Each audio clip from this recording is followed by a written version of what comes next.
India is not really media business, competing with telecom, because telecom companies will aggregate content, and some day not far off from now, they'll be media companies. They are media companies. I mean, Google is a media company. It's not a telco. There is genuine intersection of telecom, technology, entertainment, advertising. So various industries are competing with each other. Today, Canon doesn't compete with just, camera makers, but it competes with phone makers. Because, it's very simplistic. But really, I believe simple ideas build businesses, they build enterprises, they build value. So, to look at your business as something that only impacts that domain, today is a notion of the past. Benchmarking only your domain doesn't work.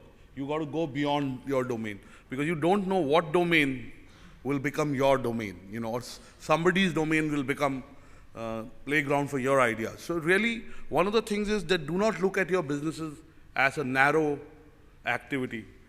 Define your goal as a larger activity. So really, as you know, most of the phones in India, and we're approaching close to 1 billion connections, most of the phones are not smartphones. Only less than 30% phones are smartphones.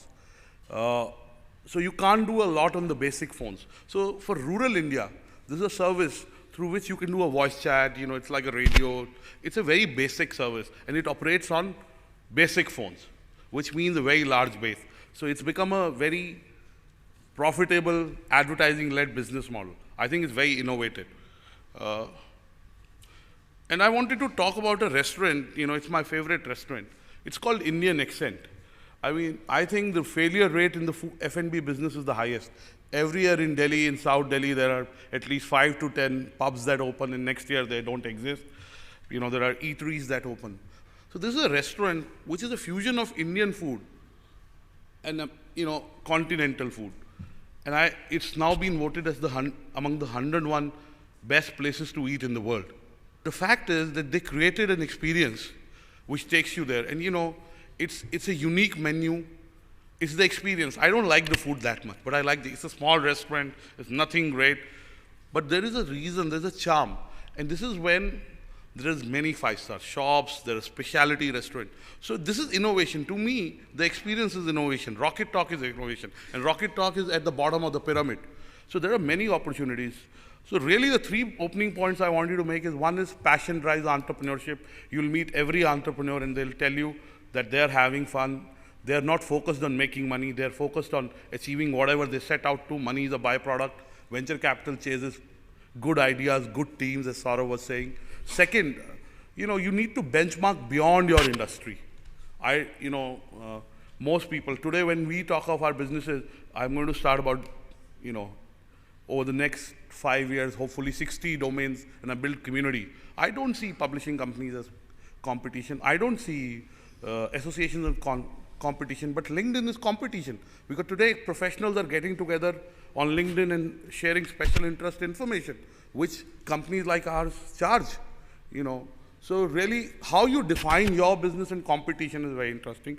And third, innovation is not really a fancy thing, You can have disruptive ideas. I mean, Facebook is a disruptive idea. Google is a technology-led disruptive idea. You don't have them, maybe you have them once in a lifetime.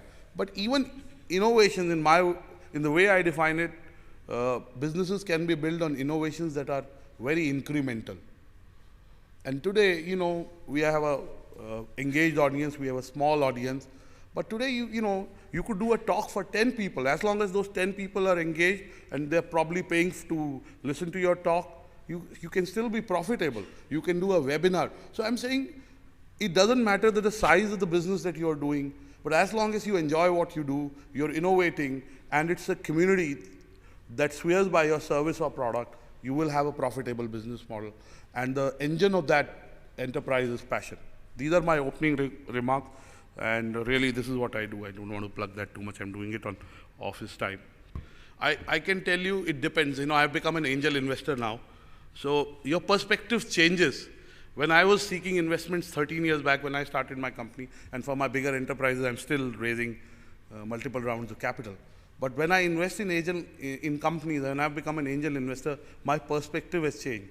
And he was right. If you're partners if the people you're investing in don't see the business as their business, whether that comes from 10% shareholding or comes from 90% shareholding, a separate issue, really they will not have a sense of ownership. Because most of you will quit your job because you want to own something, you want to create wealth. So India has tremendous opportunities, and dream big, execute big. Thank you.